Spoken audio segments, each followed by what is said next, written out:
attack. Me. Managers on a Major League Baseball team don't make decisions. They're done without that. Credibility in this situation is worse than losing your job. Was it over when the Germans bombed Pearl Harbor? The castration of the Major League Baseball managers, we know it. Ask me about my winner.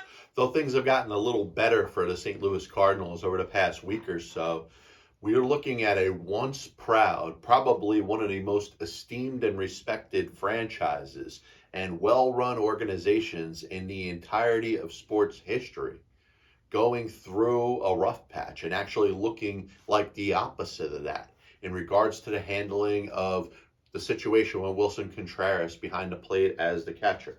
Willson Contreras, of course, the Cliff Notes, 5-year contract he signed as a free agent for the Chicago Cubs, is taking over from a no doubt first ballot Hall of Famer eventually, once he's eligible, and Yadier Molina.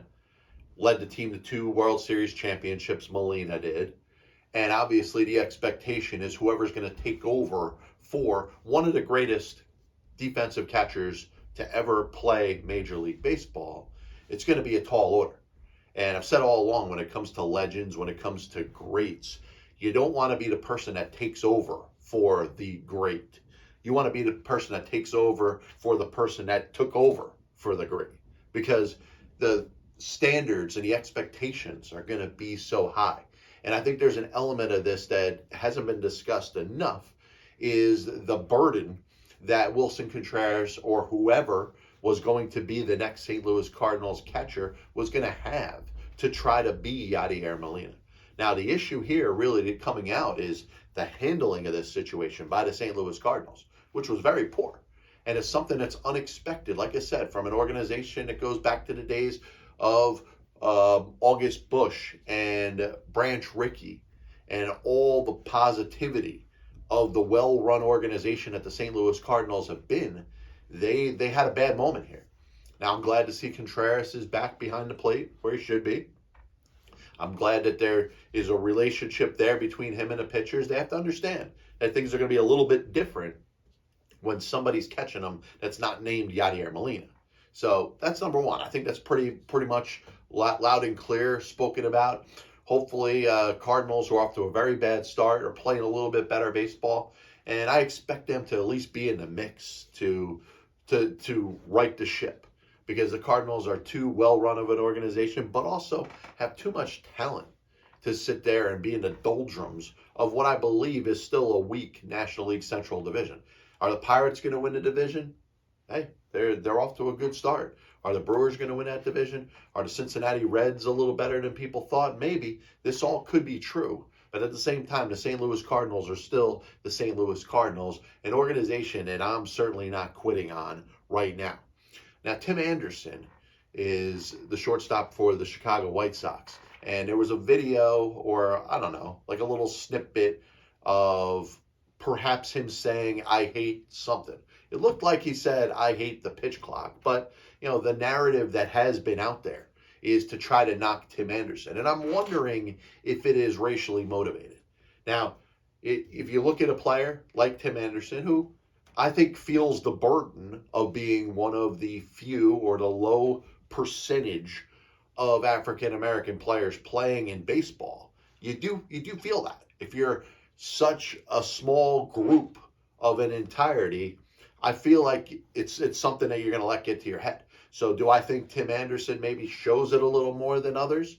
Maybe in some cases you'd want to just see Tim Anderson, the baseball player, not Tim Anderson trying to say, hey, I'm the next Jackie Robinson, which I don't believe he said in those words. But the more you kind of follow this guy, the more you realize that there is some sort of national bias against Tim Anderson.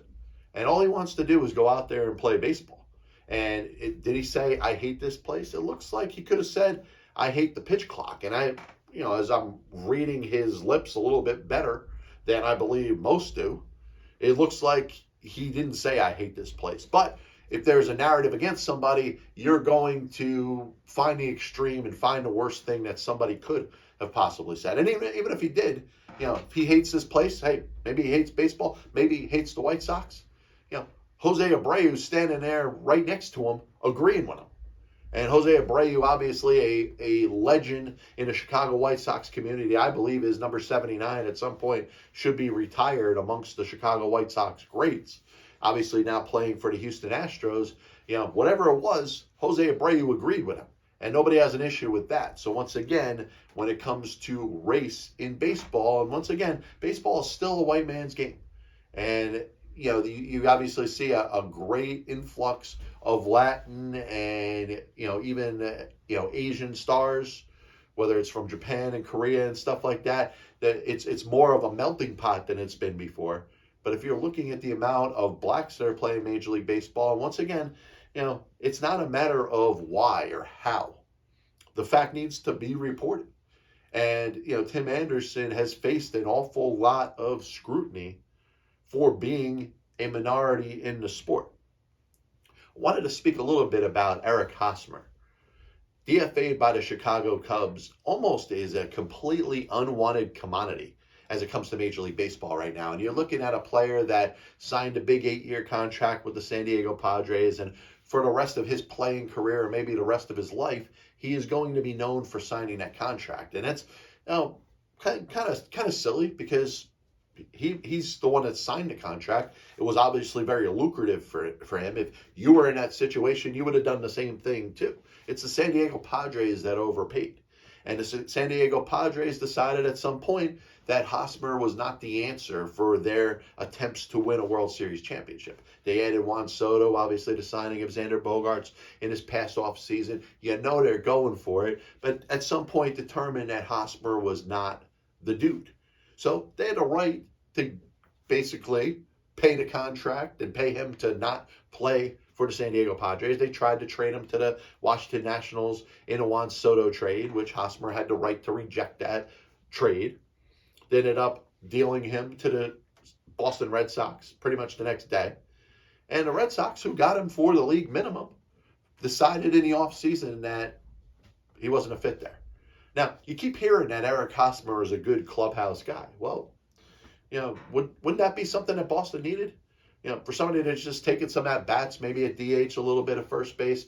I don't know, maybe you dust the glove off in the outfield and you put him out there as a little bit of a utility player. A guy that's not being expected to be a regular for you. If he's such a good clubhouse guy, then why didn't Boston hold on to him? I understood why San Diego moved on from him. But Boston released him in the offseason, or they DFA'd him.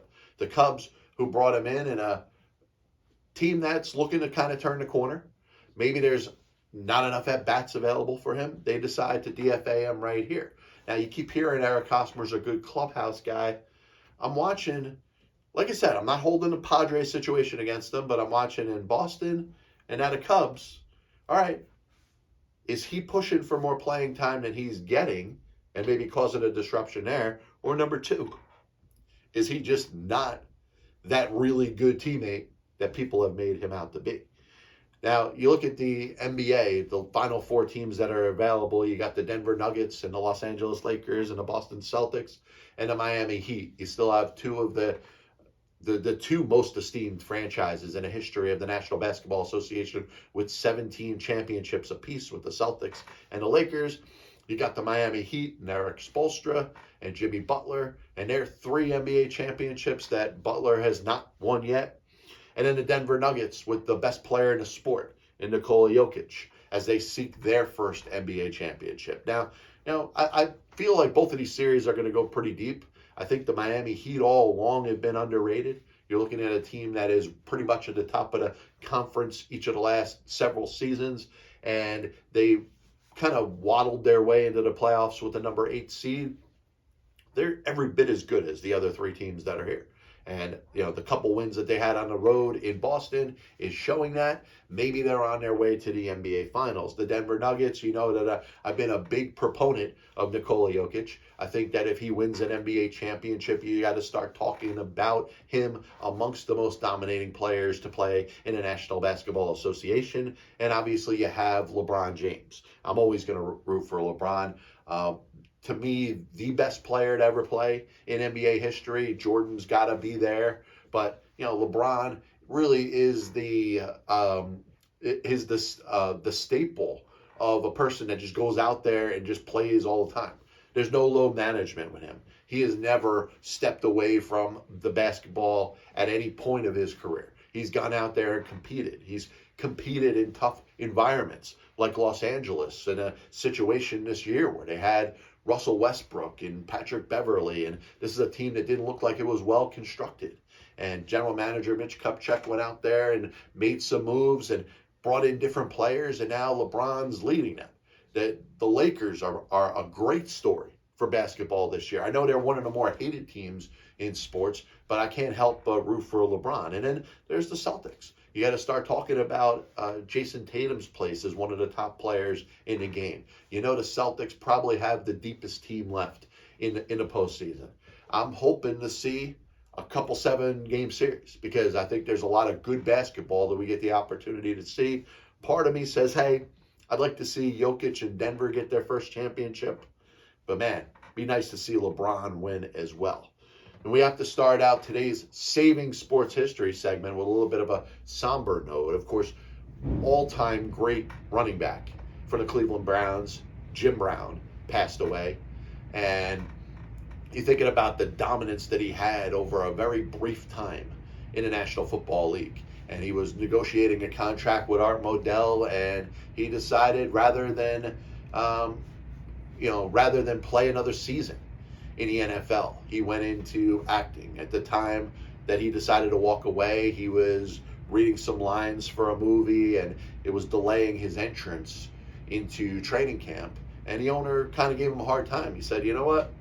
I'm not going to risk my body. I'm not going to risk my health anymore.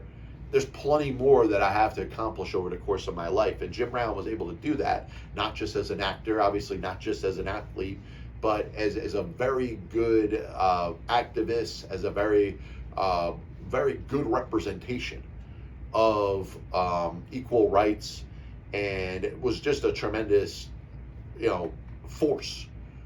And you think of Jim Brown, and you just think of his intelligence to walk away from the National Football League at the age of 30.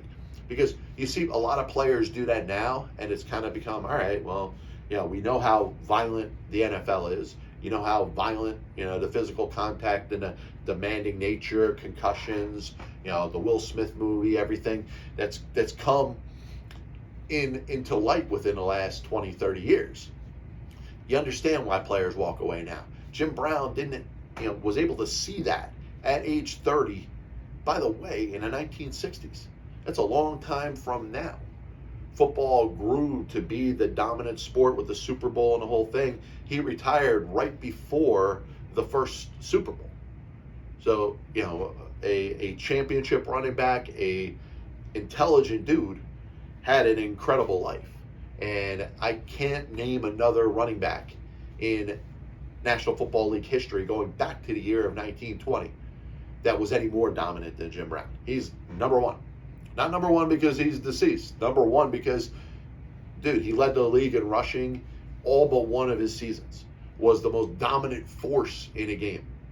You want to say Emmitt Smith was good. You want to say Barry Sanders was good. You want to say Walter Payton was good. Those are the other three that I have in the mix.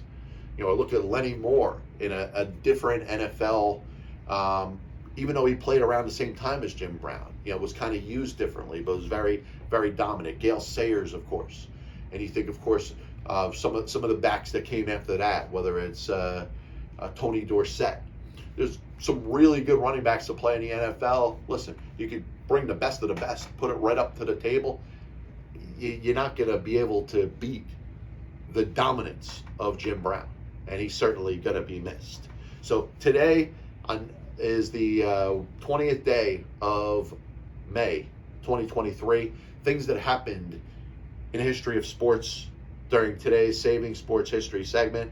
1964, Buster Mathis wins the U.S. qualifying Olympic boxing championship, or to qualify for the Olympics, over Joe Frazier. What stands out about this, and you'd say, who the hell is Buster Mathis?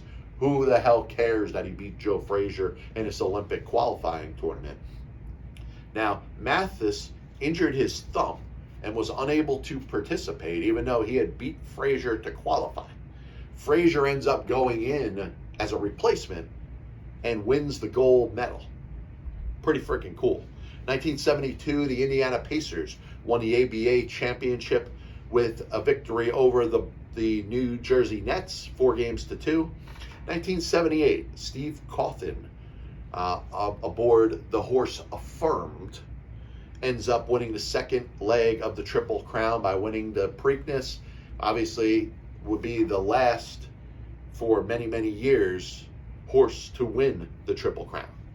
1983, Larry Holmes retains his heavyweight title with a split decision over Tim Witherspoon on the same day as boxing would give Larry Holmes a hard time, the heavyweight champion for many years.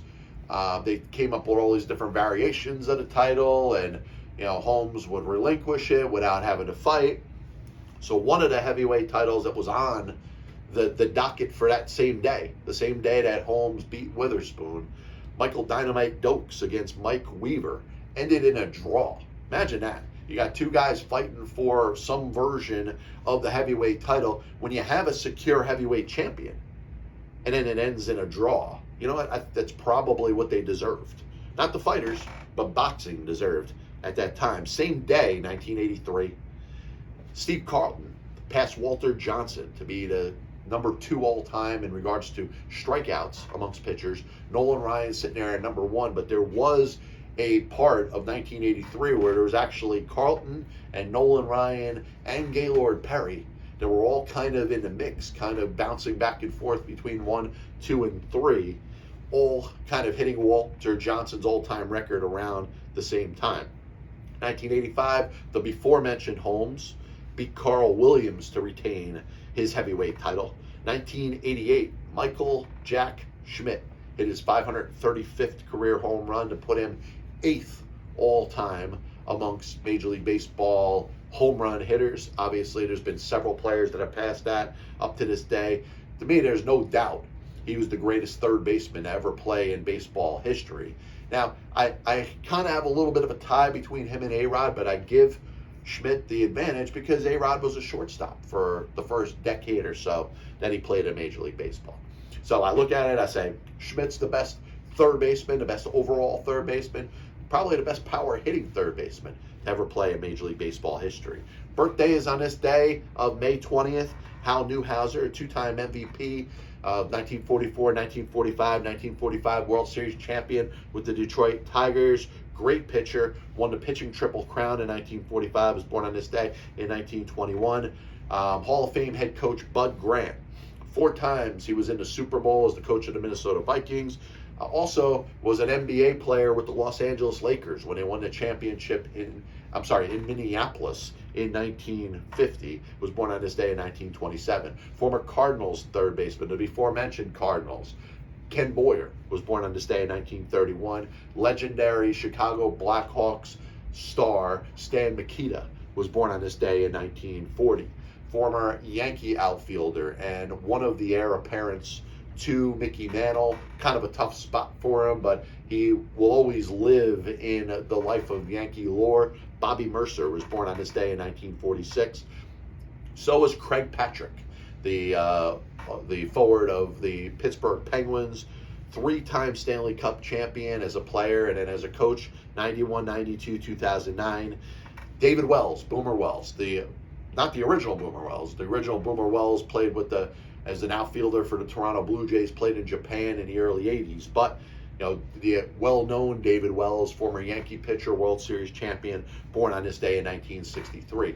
Terrell Brandon, former Cavaliers guard, 2-time All-Star, was born on this day in 1970. And Tony Stewart, NASCAR driver, obviously many-time champion auto racer, was born on this day in 1971. The same day, we lost a dominant Cuban baseball star by the name of Martin Dihigo.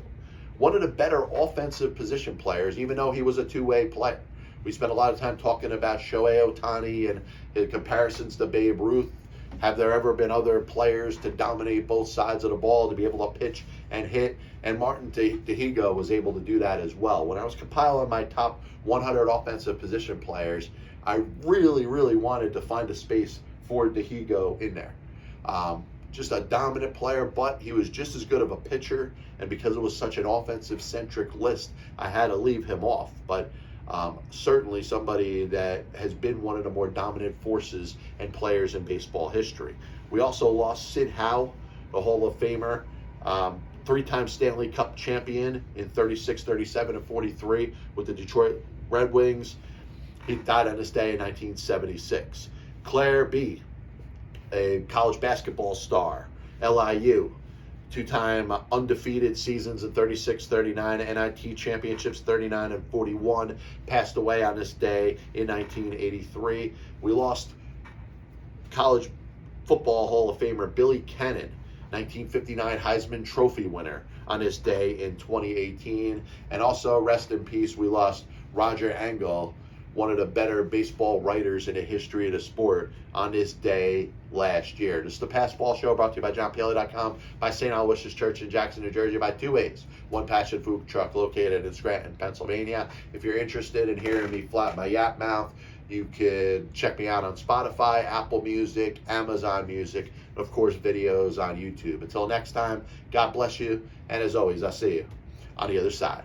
Chris Bryant was on the Chicago Cubs roster opening day. I have many leather-bound books. My apartment smells of rich mahogany. Why don't you give it all or a majority of it to the team that wins the friggin' World Series? I was gonna listen to that, but then I just kind of lived in my life. I may come out as the biggest Major League Baseball manager apologist. That'll only make someone work just hard enough not to get fired. Because hitters are going out there saying, I'm either going to hit a home run or I'm going to strike out. And if I don't get a pitch that I feel like I could drive out of the park, I'm even supposed to be here today. especially prospect whores and hoarders, are going to be a little pissed off at me when I say this. I'm a dude playing a dude disguised as another dude. There are only two managers in baseball's Hall of Fame who have losing records. One of them is the iconic Connie Mack, who you could say, in spite of winning 5 World Series championships as a manager, could be in as much as a pioneer.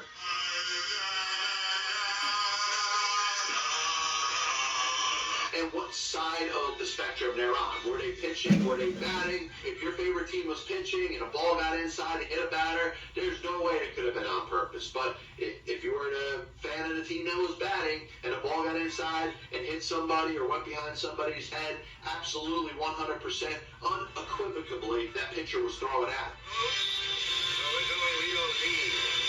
They put their tail between their legs and decided they're going to do exactly what they're told. You damn well right better give him a contract extension. You damn well right better make him the manager over the next series of years. 35 years ago, I could have loaned your parents the money for an abortion.